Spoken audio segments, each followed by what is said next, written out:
It's been almost 2 years since regular passenger flights stopped using Belmont Airport. At the time, its owner, International Airparts, claimed the airport was not viable and tried to force Lake Macquarie City Council to buy the property. However, council refused.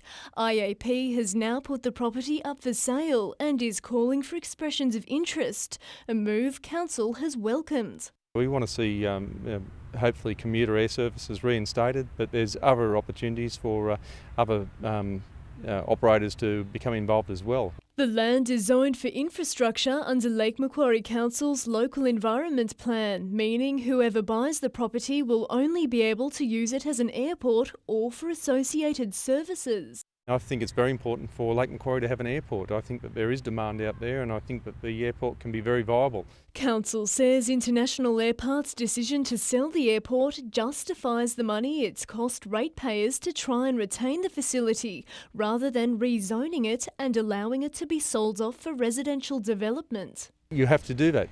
If you believe in something, you have to fight for it, and so far we've been vindicated. Tenders close on March 29th. Madeline Bond, NBN News.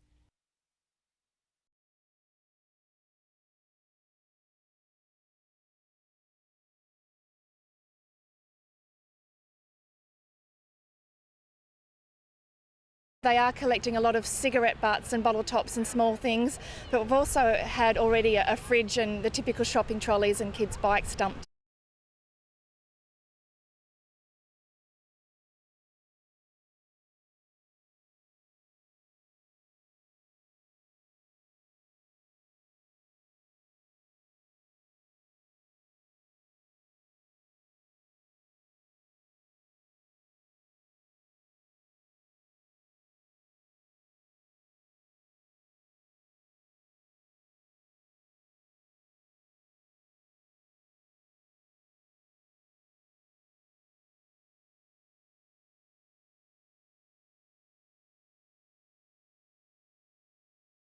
Under an autumn moon, it was a rising star on-field that shone brightly for coach Brian Smith, with Terence Siu continuing his strong trial form with another eye-catching game. There's one for you, Jim. You can have that one. Terence Siu's played himself into first grade, I'll tell you that right now. Passing the message on, though, took some convincing. Unless Brian says so, unless he says you're in there, so... You still don't believe us, do you? No, I don't believe it. No way. While Newcastle's defence was strong, the heat contributed to a real sloppy affair, with Newcastle's attack lacking any real flair. And the man who could help change that, Andrew Johns, remains in doubt for the season opener against the Bulldogs. He'll need to get cracking with some harder training over the next 2 weeks. Adam Woolnough was the man who got the job done with 2 tries in the last 5 minutes to get Newcastle literally over the line, but he knows the result doesn't gloss over the performance. As a whole, to get a win, to come behind, it was a great lead up to a couple of weeks' time, but there's definitely a fair bit to do.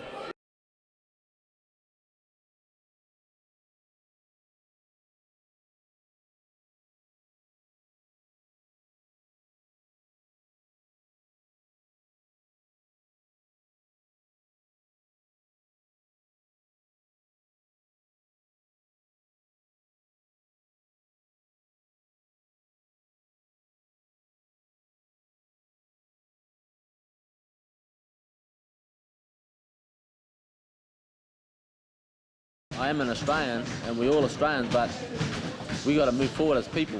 And I fight for the people. Doesn't matter if you're black, white, brown, brindle, but for government and what it stands for and what that symbolises, I can't stand for that.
It's hardly surprising alcohol is being blamed for late-night aggression and antisocial behaviour in Newcastle's CBD streets. It just seems to fuel the situation, and people, for one reason or another, end up fighting. But the Australian Hotels Association says alcohol alone isn't to blame.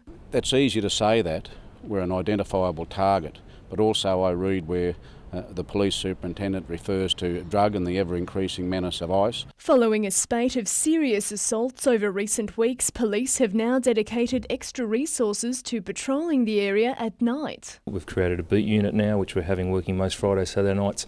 Last Saturday night, for example, we had the beat unit on, we had licensing on, we had the target action group on. Last week, Newcastle's business community proposed imposing a 1 a.m. lockout on pubs and bars. Police today welcomed the idea. We think it would certainly help. It would have to be done on a trial basis to see the impact it would have. But it doesn't look like that will happen. Earlier closing, curfews won't solve the problem. It will just push it on the streets and make the streets more unsafe. Madeline Bond, NBN News.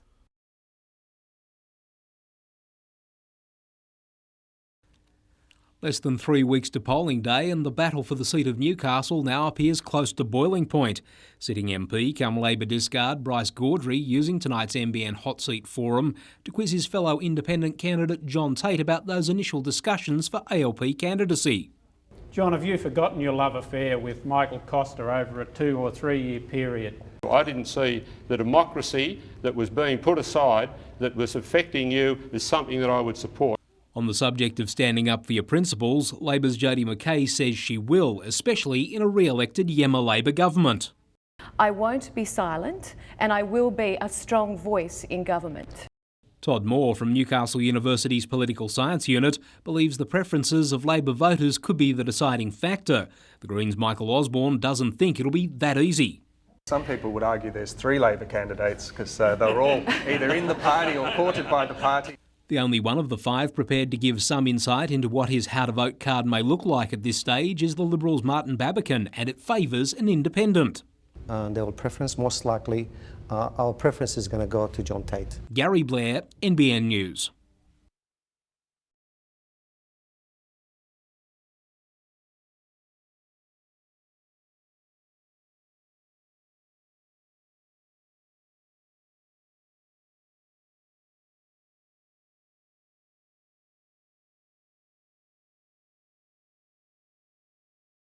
We're prepared to support him, and we'll do it the right way, as my missus said, the honourable way, by getting out of the party that I've been in all my life.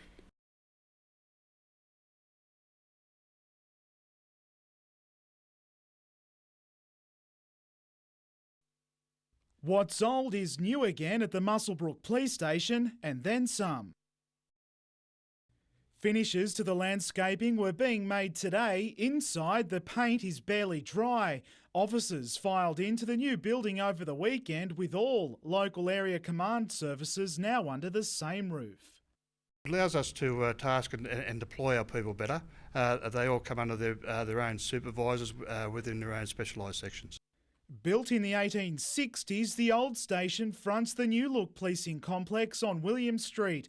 The former cells were still being used early last year, just before the renovations started. Complete with the original doors, they're now gun storage and multi-purpose rooms. Security protocol prevents the filming of the new cell complex, which is behind me.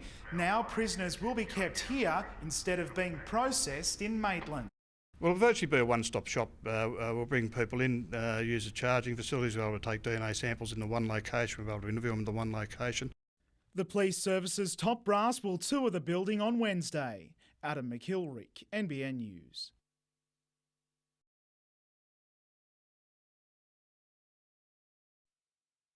It hasn't been the pre-season Luke DeVico had hoped for. Nagging injuries have plagued the build-up to his last season of rugby league, and he's destined to start it from Premier League. Last year I started off slowly as well. I had a slight injury and a bit of a setback, and I didn't start playing first grade till round 9, and I was there for the remainder of the year. So, all is not lost. Given Mark Gasnier's situation, DeVico knows it could be a whole lot worse, having suffered a similar injury to his own pectoral muscle 3 times. I firmly believe it is a 6-month injury, so take the full 6 months. Don't try and rush it back just to squeeze in a couple of games at the end of the season.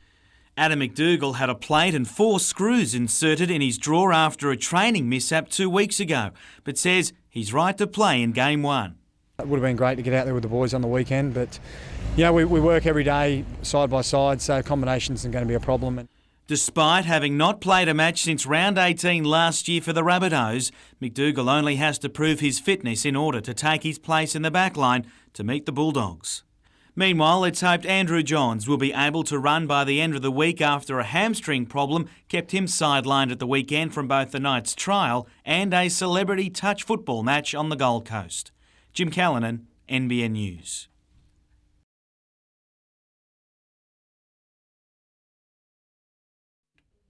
Sitting pretty at 8 under midway through the tournament, the weekend rounds weren't so kind for the Hunter pair of James Nitties or Nick Flanagan. Back-to-back rounds of 74 for Nitties saw him drop back to finish in a share of 25th and earn just under $30,000. He'll return home tomorrow for a week before heading to the US in search of a tour card to join Flanagan on the nationwide circuit.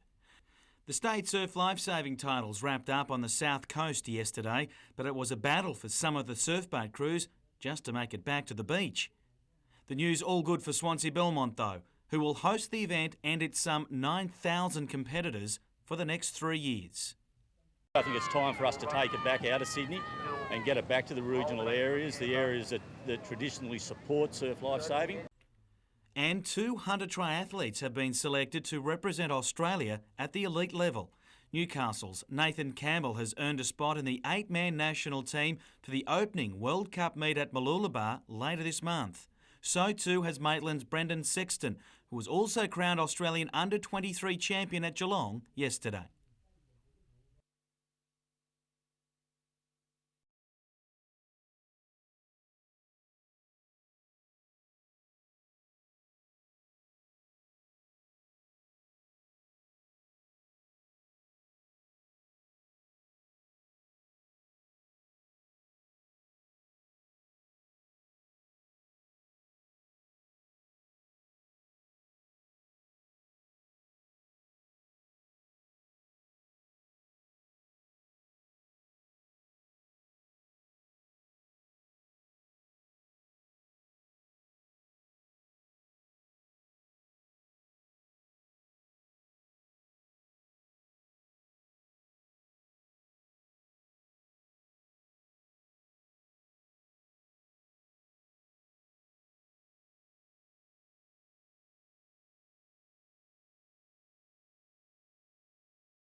On a day, the West Group unveiled a new section of its $16 million elite training facility that's open for public and private use. Its CEO was out to make a point. And I think from the state government's perspective, they should be concerned when private enterprise are providing these sorts of facilities and they're providing third world facilities at the stadium. He was pointing to the contrast of gigantic proportions at Energy Australia Stadium. On one side, a brand new grandstand. On the other, another, with dressing rooms regarded as some of the worst in professional sport. I found it ironic that we went to Cessnock on Saturday night and our players were saying, Smithy, how good would it be if we had dressing rooms like this at EAS? To be fair, the state government funded the new stand at EAS to the tune of $32.5 million and have pledged a further $1 million to develop new change rooms on the western side. But with year-round use of the venue, with the Newcastle Jets football team also packing out the stadium these days, the pressure for total development remains. We've got to really appreciate the value of these teams to this community, to employment, to Newcastle, and let's look after them. Jim Callanan, NBN News.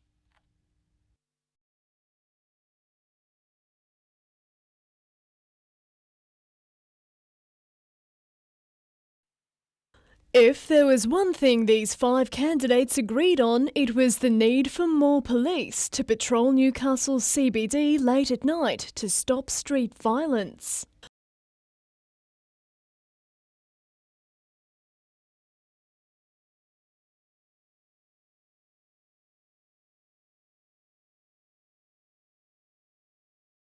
Other solutions were also suggested, like the need for reliable and late-night public transport.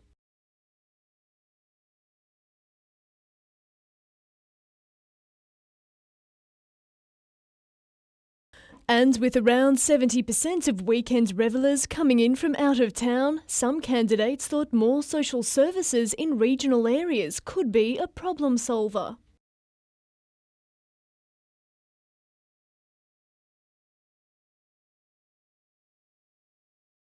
Or, as this doctor believes, perhaps not.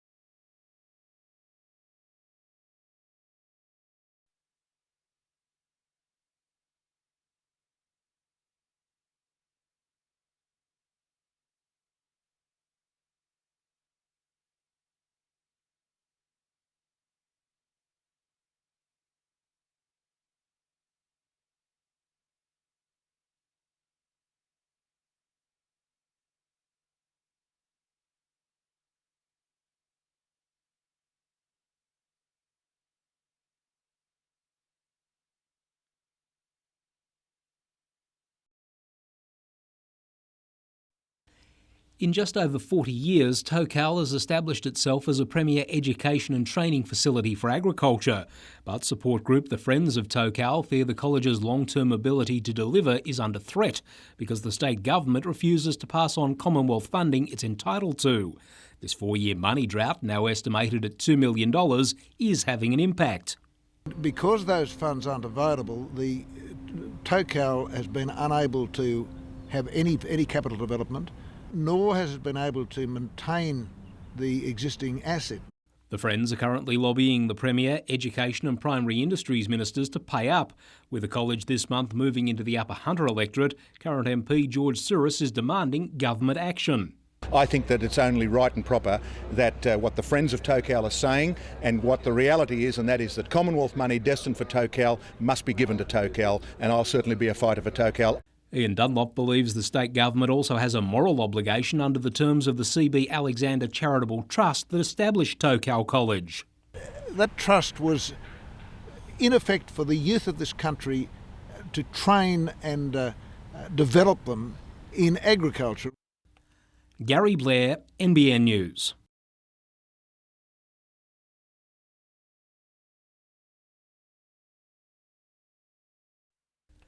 The William Street of today has made Raymond Terrace a regional shopping hub.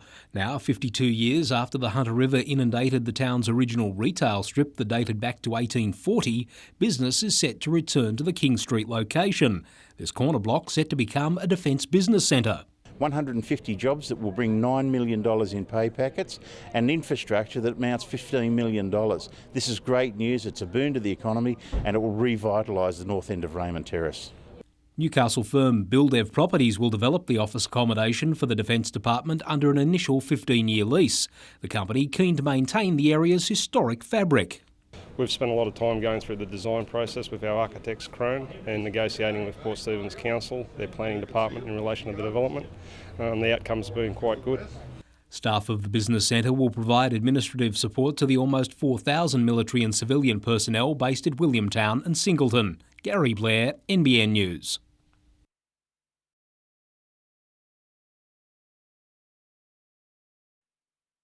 A single desperado paddled out at a stormy and wind-blown Merewether Beach today, but with Surffest starting tomorrow, all the action was on land, building the facilities that will be used by the competitors, judges and officials over the next 11 days.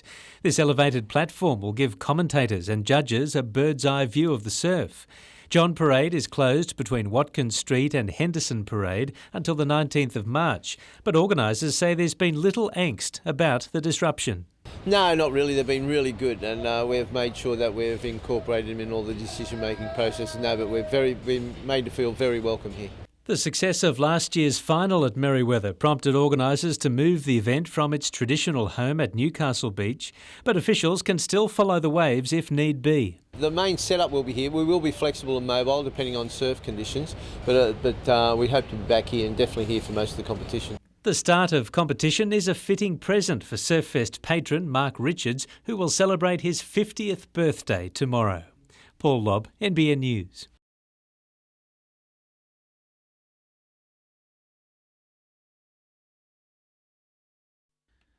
As teammates lapped up their new recovery and rehabilitation facility, contract news was still soaking in for Terence Siusiu. The 19-year-old had his current deal extended until the end of 2009, around the same time he could be ready to fill the boots on a more permanent basis for Danny Badiris. Terence Siusiu has already shown the qualities that we require to replace that great player. We will lose at some stage further down the track. It's a big rap for the teenager who's transformed from fullback to hooker in 2 years. No words can't explain it. Sort of, we always want to be a full-time football player, so it slowly came apart, and here it is now. Meanwhile, former Newcastle and Hunter rugby star Mark Tafua has turned his trial time at the club into a one-year deal. He's in the mould of Harrigan and Butterfield.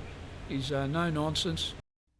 So too is West's Group CEO Phil Gardner, who, while distancing himself from the recent boardroom machinations of the Knights Football Club, remained firm on what he expects in the ongoing partnership between the two.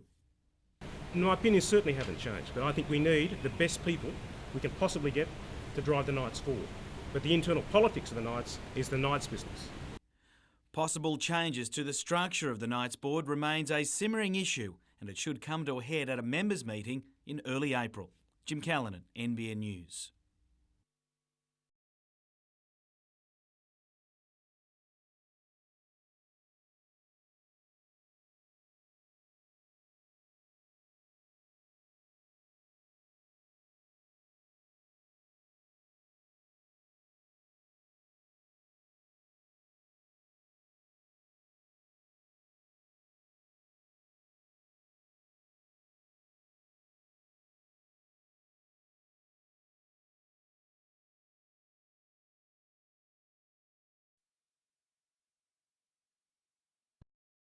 Late last year, 53-year-old Trevor Fing pleaded guilty to masterminding an elaborate money laundering scheme targeting cheques stolen from the Warners Bay Post Office. Superannuation fund Auscol was hit hardest by his sting, with 94 cheques totalling more than $1.5 million taken. Hundreds of thousands of dollars was then siphoned into Australian and offshore bank accounts, which had been set up using fake IDs. Much of the money has never been recovered. Today, Judge Ralph Coulihan sentenced Fing, who already had a long history of fraud-related offences on his criminal record, to a non-parole period of 6 years for the crimes.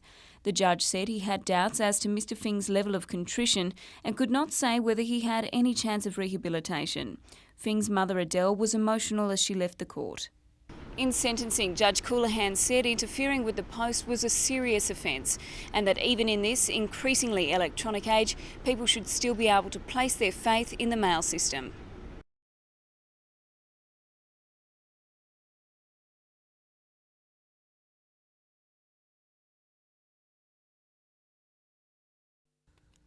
The body of 56-year-old Rick Anson was found in this Awabba Road townhouse in January 2005. A breakthrough for the police investigation into the shooting murder came in May last year when 3 men were arrested and charged. Owen Henry Fraser of Gwendolyn, Curly Kyle Wilson of Gorican and William Wayne Spencer today face committal proceedings for the murder of Rick Anson in the Newcastle local court. Today's preliminary hearing of the charges heard from 4 witnesses. Magistrate Michael Morahan was told the trio charged with the murder were allegedly taken to Rick Anson's home on the night that he was killed in 2 separate cars.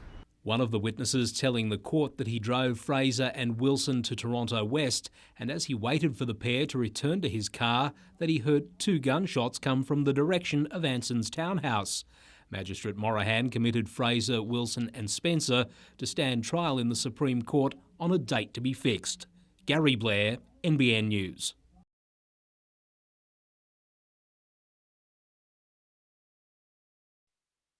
Not even our churches are safe from thieves with an eye for copper. Downpipes from the front and rear of Newcastle's Christchurch Cathedral, as well as a 100-year-old rainhead, were stolen this week.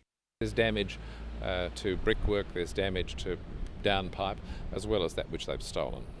Police say this kind of theft is steadily rising.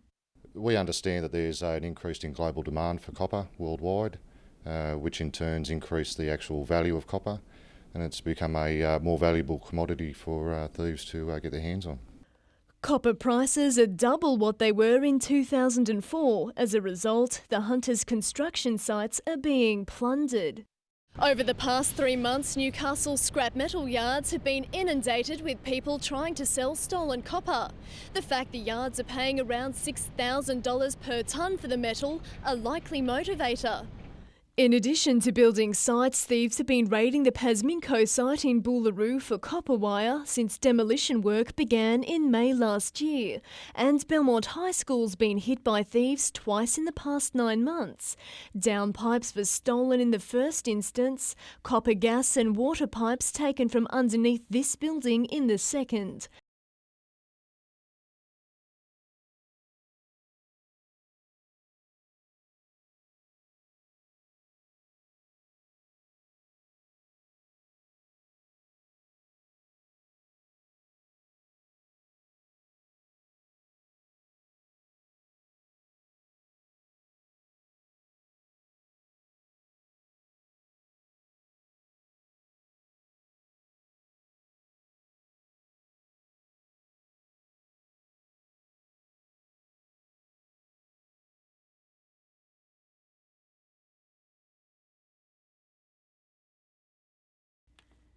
This was the recommendation by Professor Percy Allen, the man employed by Council to produce a report looking into its financial sustainability. Council clearly has a lot of spare assets in the city and elsewhere which could be redeveloped either by Council or in conjunction with the private sector, where they could earn more rent. In fact, dozens of buildings could be making more cash for Council, and we're talking millions of unrealised dollars. There are cottages, vacant shops and office space, not to mention eyesores such as the S&W Miller building. Members of the Business Chamber say many of these assets could be sold, leased or redeveloped. Council as a business can certainly spend some time on refining what their asset portfolio is to maximise the benefit for ratepayers. The Newcastle Alliance reviewed Council's assets register last year and made a photographic record of the properties which could be used more productively. And while Council says it's constantly reviewing assets and ensuring it maximises their potential, so far there's no evidence. Instead, it has publicised possible service cuts, such as scaling back Blackbutt Reserve to rein in the infrastructure maintenance bill.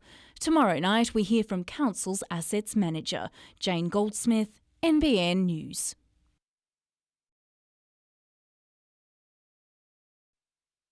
They're not your average surf vehicles, but how else would you arrive for the O Challenge? The opening event of 11 days of surfing saw teams from the Fire Brigade face off against the police and the ambulance service. Firefighter Simon Kimberley surfing in the yellow was a standout. He pulled off several high-scoring rides. It seems he used the Fireys 4-day on, 4-day off roster to get in plenty of practice. Fellow Fiery Todd Archer in the white was in good form as well. Among the Ambos, Byron Wall had a nice ride but nosedived at the end, and Andrew Crew wiped out. Sergeant Shane Buggy from Waratah Police turned his 8-foot mal into a 5-foot shortboard during the warm-up. Meantime, the beachside took on an Indigenous feel as visual arts students from Tyres Hill TAFE showcased their art, and in the water the Indigenous Classic highlighted more talent.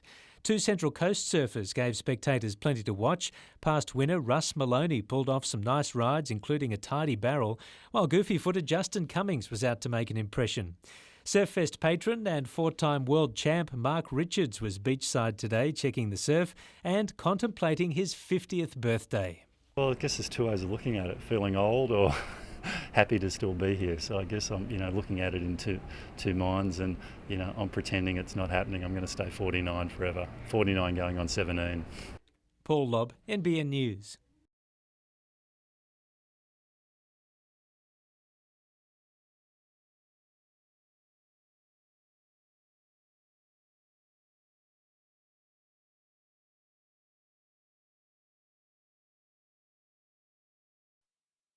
Maitland's Brendan Sexton and Nathan Campbell from Newcastle were side by side today, but come the 25th of March, they won't be doing each other any favours at the first leg of Triathlon's World Cup. I don't think once we get out on the road that we'll be helping each other too much, because obviously we're there for each other, or for ourselves. Ultimately, they are there for their country, chasing another triathlon spot for the Aussies at the Beijing Olympics. At the moment we've only got two, so it's really important that the Australians do really well there to get those world ranking points. The Hunter pairing complete the national squad for the Mooloolaba event. Not bad when there's just 8 in the entire team, which includes Olympic and Commonwealth champions. It's great for Newcastle, and it shows that triathlon's really starting to bloom in this area. It represents a successful transition into the elite class, with both boasting an impressive under-23 record.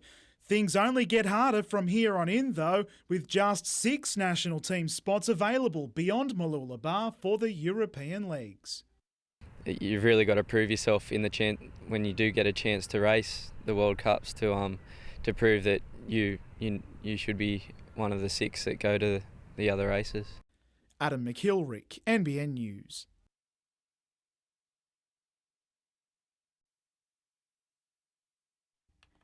According to council, there are plans afoot to redevelop, commercialise and sell. The only problem is it's all still in the pipeline while the infrastructure maintenance bill climbs.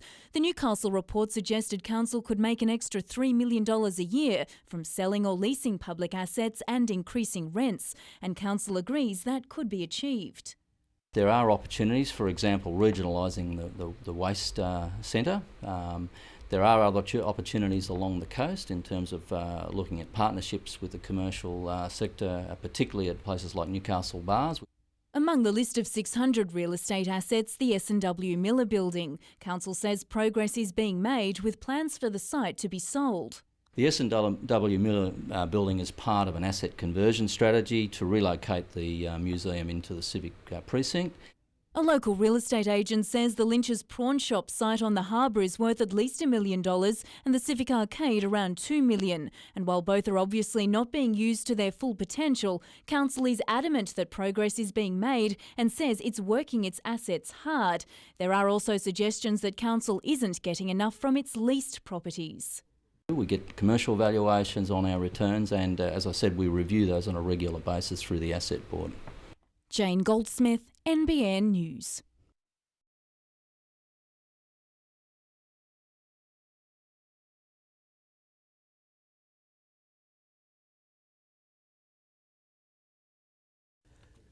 The sewage contamination that closed part of Tilligary Creek and affected 14 oyster producers was first noticed by the Shepherd family, who raised the alarm, a move that has eventually seen their business become a victim of being socially responsible.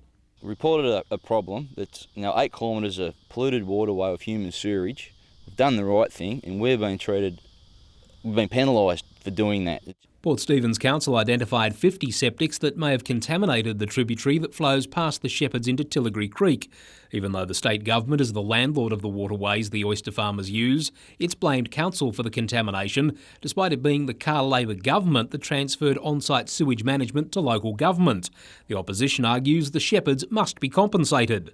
Given that the majority of the responsibility lies with the state government, I've accepted it on behalf of the opposition, and I believe that the minister should accept it on behalf of the present government.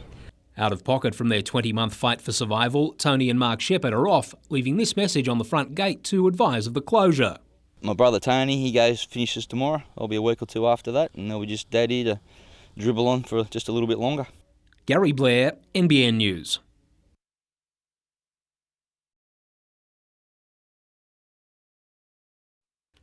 Health Minister John Hatzistikos got a briefing on the needs of the Tomaree Peninsula from career ambulance officer come Labor candidate Jim Arneman. The ALP promising to replace Cessnock and Nelson Bay ambulance stations. The Port Stephens facility may be relocated. One of those options, the possibility of co-locating with the community health facilities and the Tomaree Hospital on that particular campus or adjacent to it. The Health Minister also announced a $10 million redevelopment of Maitland Hospital's emergency department if re-elected. This expansion will be a doubling of the size of the Maitland Emergency Department, so it's a very large expansion. It sees about 34,000 patients a year, and it's done that, quite frankly, in facilities that can't deal with that volume. With promises flying a fortnight out from the election, cynics could think there's something in the water. And there is at Port Stephens for the opposition, with Shadow Primary Industries Minister Duncan Gay committing the Liberal National Coalition to restart the zoning process for the controversial marine park. The sanctuary zones will be removed, and if they're replaced, they'll be replaced by recreational fishing zones or habitat protection zones. Gary Blair, NBN News.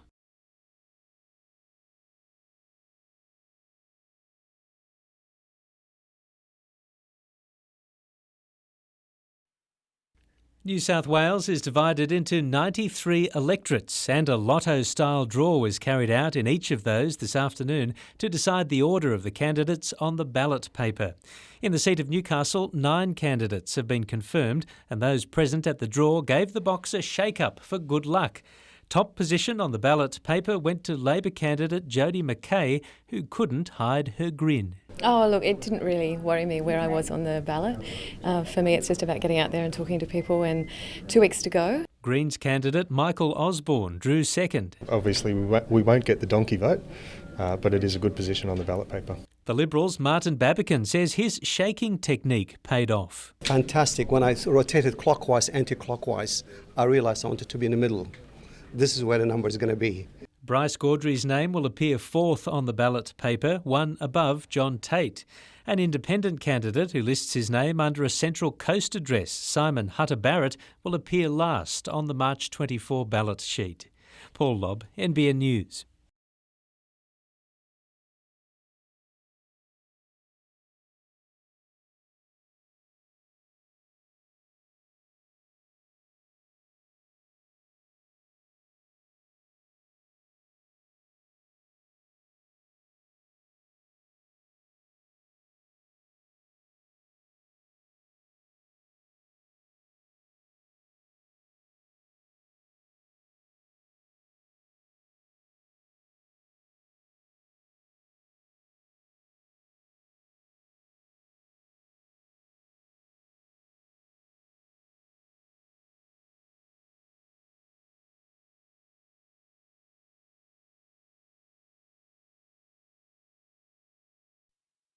The 2 fishermen were happy to be back on dry land today after their voyage was cut dramatically short. They'd been taking the trawler from Port Stephens to the south coast for slipping and maintenance when the emergency developed. A 22-metre fishing vessel, the Carol S, was in distress. She was on fire, approximately 14 nautical miles from Catherine Hill Bay.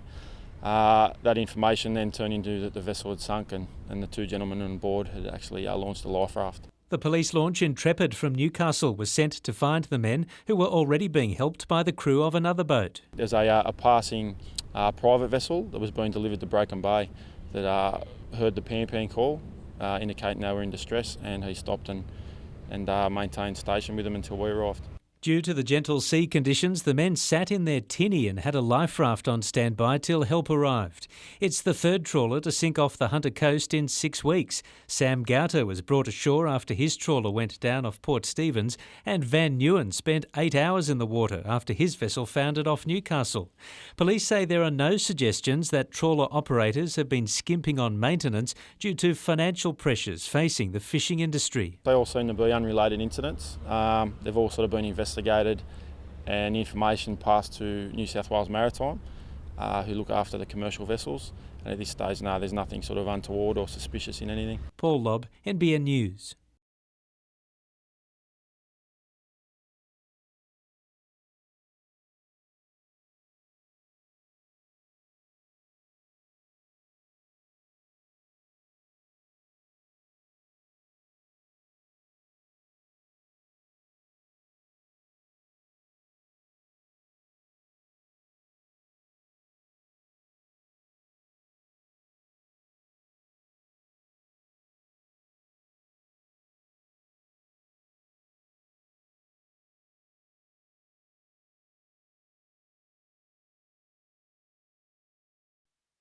From the outset, Wes Bainbridge in the red and Miranda's Joe Sear in the yellow showed judges they had what it takes to get through the rounds of 144.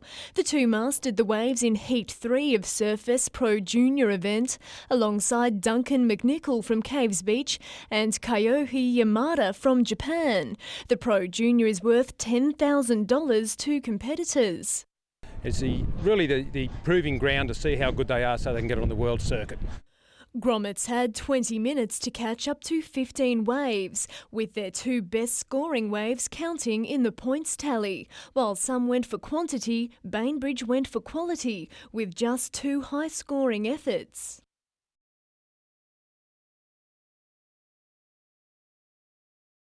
Only the good ones out there are going to get you through, so I just waited and picked the best waves that came through. Sear finished his third wave with an aerial on the shore break, while Yamada pulled a nice reverse to impress judges and McNichol executed a series of re-entries, but their manoeuvres just weren't enough. Bainbridge and Sear are through to tomorrow's round of 96, where they'll take on top-seeded surfers. Madeline Bond, NBN News.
Andrew Marr is just one victim of more than 300 assaults reported in inner Newcastle in the past year. He was attacked at the corner of Auckland and Gibson Streets while walking home from a night out. You should be able to go out and have a good time and know that you can get home without having your head kicked in. Just last night, an 18-year-old man had a bottle smashed over his head and was robbed by a group of 7 men in the Nobby's Beach car park. And police have released security pictures of the moments leading up to the assault of Newcastle surgeon Christoph Hadju, seen here in the red. He'd been in town on February the 24th, celebrating the birth of his first child. The doctor suffered a fractured skull. Police will respond with extra officers on the beat this weekend, and the commander has called licensees to a crisis meeting on Monday where he'll call for a 1 a.m. lockout.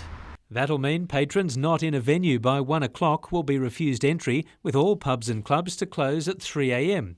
Commander Haggett knows that won't be popular with licensees. It does hit their hip pockets, but I think ultimately we've got to look at the welfare of the community, and if it is that alcohol and the late trading is the common effect and the common denominator in this, we need to look at how we can improve the situation so we can improve it for the community. Paul Lobb, NBN News.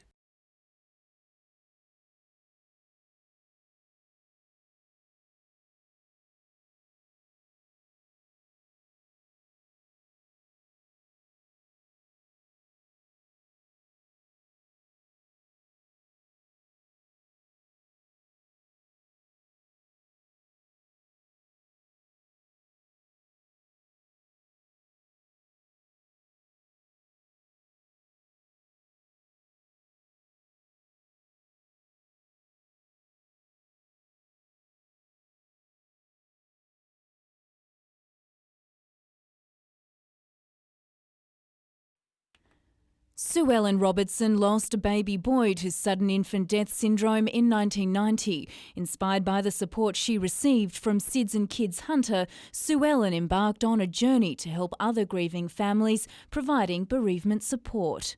Families who've experienced a stillbirth, a neonatal death, death due to sudden infant death syndrome or accidents are able to access our services for support and counselling and information.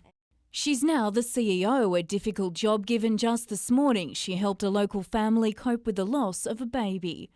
Grief journey is a really traumatic one for parents, and those who do or don't have a really supportive structure around them really need someone to guide them, to talk with them, and just to merely show that they can survive an event like that. Sue Ellen's also promoting more parental education to reduce the risk of SIDS, including encouraging safe sleeping environments.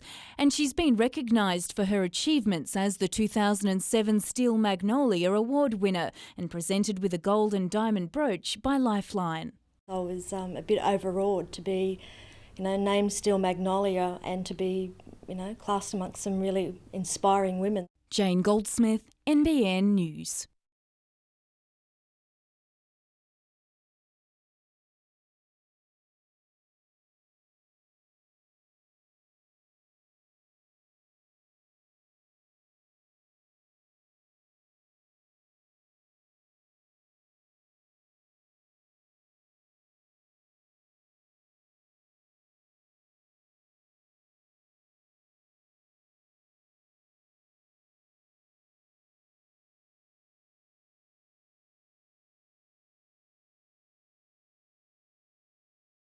When Jurgen Seal placed an advertisement in the local paper 5 years ago calling for car enthusiasts to form a collectors' car club, he only expected a small response. But with 40 car collectors now members and dozens more on the waiting list to join, even he admits he underestimated the local interest. The Tea Gardens Hawks Nest Club is now one of the largest in New South Wales, made up mostly of retirees. Those either play golf 3 times per week, or they have a sailing sport, or they restore cars and enjoy driving them. Aside from these beauties, the club boasts a 1923 Rolls-Royce and this gem, a 1971 Courier Wagon VW police car which was used in Germany to patrol Europe's former Iron Curtain boundary. The club's 80 vehicles, along with more than 200 other vintage, veteran, classic and unique cars and motorcycles, will go on display tomorrow when the club hosts its signature event, Motorfest. The charity event aims to raise $6,000 for the Surf Lifesaving Club and the Tea Gardens Clinic Bus, a donation-run service which takes the elderly to medical appointments in Newcastle. Christy Carter, NBN News.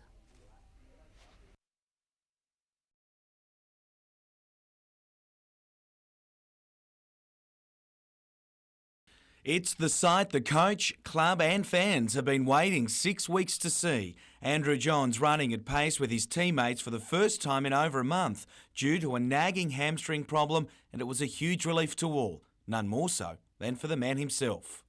The first time I've really stretched out, and I made sure before the session I got it heated right up and stretched right up, and it felt great, so I'll be a certain starter.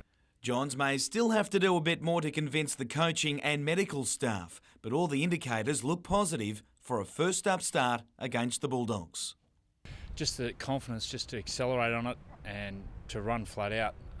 There was just so much self-doubt, but to get that session out of the way now, I can go away and prepare now all weekend and look forward to next week getting out there. Newcastle Knights coach Brian Smith has indicated he'll announce a 20-man squad for the Knights' first match against the Dogs early next week. Jim Callanan, NBN News.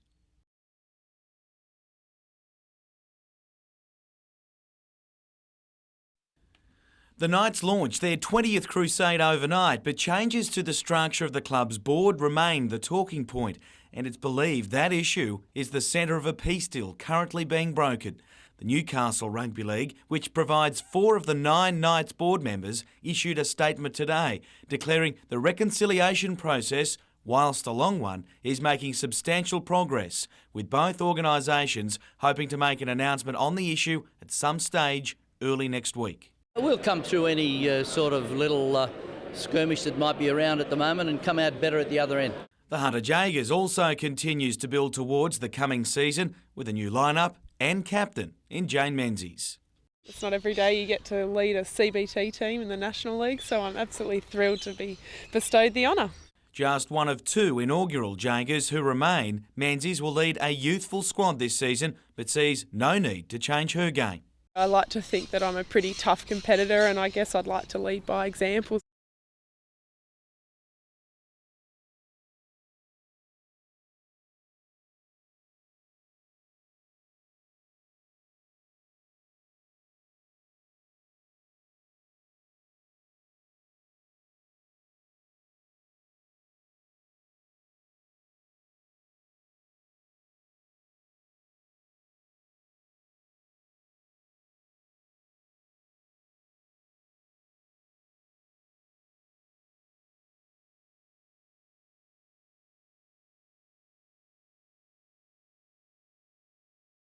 From Snapper Rocks to Merriweather, Julian Wilson enjoys a reputation as a giant killer. He's the kid from Queensland who last week upstaged 8-time world champion Kelly Slater in the opening round heats of the Quicksilver Pro. It's a huge confidence builder for me, and I know I'm just looking forward to surfing against people my age again.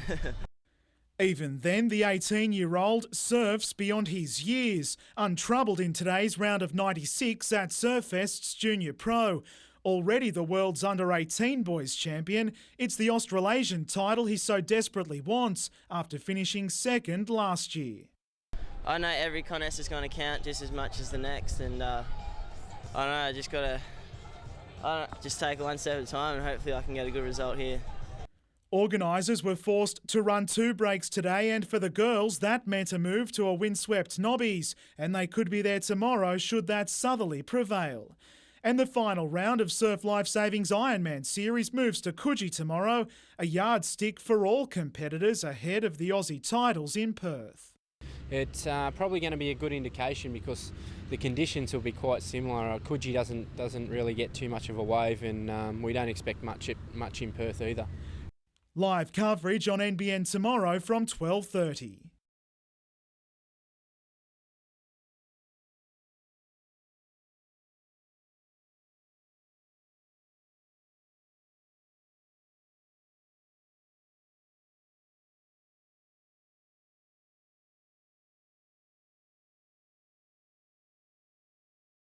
Most of my friends play basketball, so I thought I would join in, and then it started to become something I like.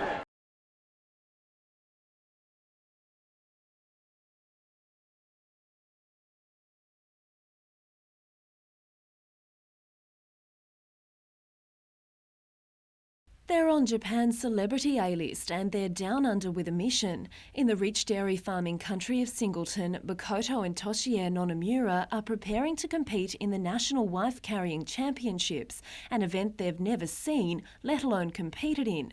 Every second of their stay is being filmed for a reality TV program to be aired back home. こちらのシングルトンの方々に伝えたいと思っております。 This is pretty much the most way out thing we've ever participated in any terms, and we're really going to go for it. A few stretches and go for it they did, first experimenting with the piggyback lift before trying the over-the-shoulder hold in their practice run across fairly flat and even grass.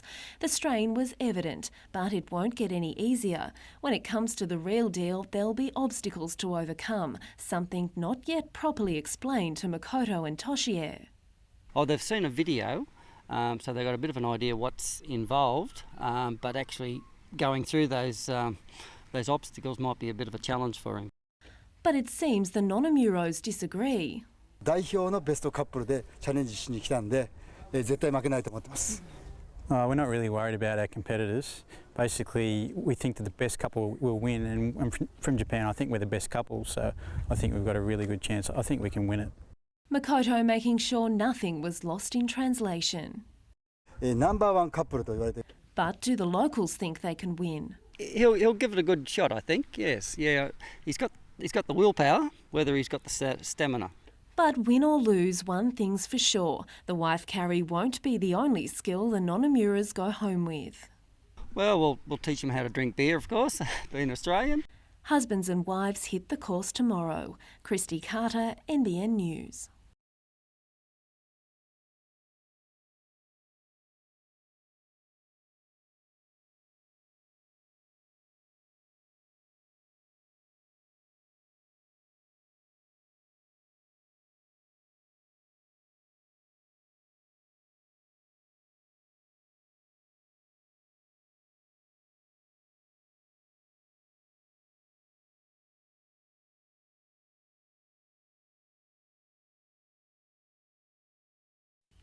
Overcome with grief, mourners both old and young today paid tribute to a unique and eccentric woman who during her 88 years living in Cooks Hill had in some way or another touched their lives.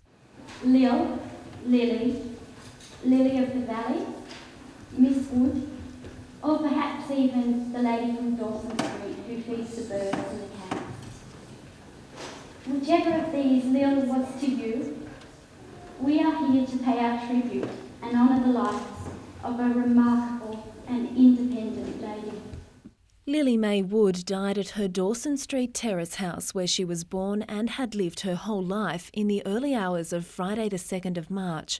Police believe her death was the result of a home invasion and robbery. A 33-year-old Bar Beach woman and a 28-year-old man have been charged with aggravated robbery and have been refused bail until a court appearance later this month. At her funeral today, mourners talked of Lily Wood's passion for fashion and her love of animals, her friends celebrating her life and mourning a much-loved woman who they say died unnecessarily. Lily lived to 88 years and should have lived longer. We will miss you, Lily. You were our friend and we all loved you dearly. Lily's death reminds us of how precious our life is and that it's a gift that we need to really treasure. Christy Carter, NBN News.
Sally Fitzgibbon fits a lot into her life. Ranked #1 on Australia's Junior Girls Surfing Tour, she's also a national track middle distance champion.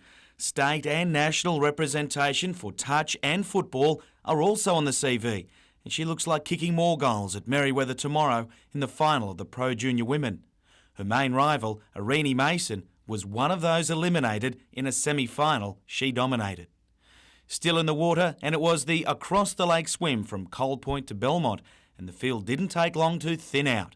Training partners Jared Killey and Josh Hollard fought it out over the 3.8 kilometre race, with Killey coming in just 6 seconds ahead to claim victory. National 25 kilometre champion Shelley Clark easily won the women's event in what's effectively a warm-up to the World Championship in Melbourne next week. Yeah, not bad. I'm still a little bit nervous before the 25k in Melbourne, but it's been going all right.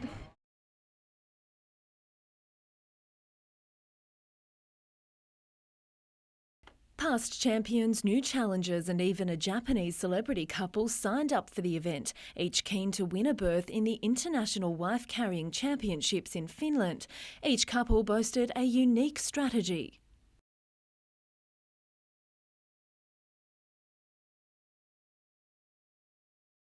There was no time for talk as each husband took to the 200-metre obstacle course with his wife on his back. There were thrills and spills, the strain most evident at the toughest section of the course, the wading pool. Japanese celebrity couple Makoto and Toshiya Nonomura proved a surprise contender, finishing fourth.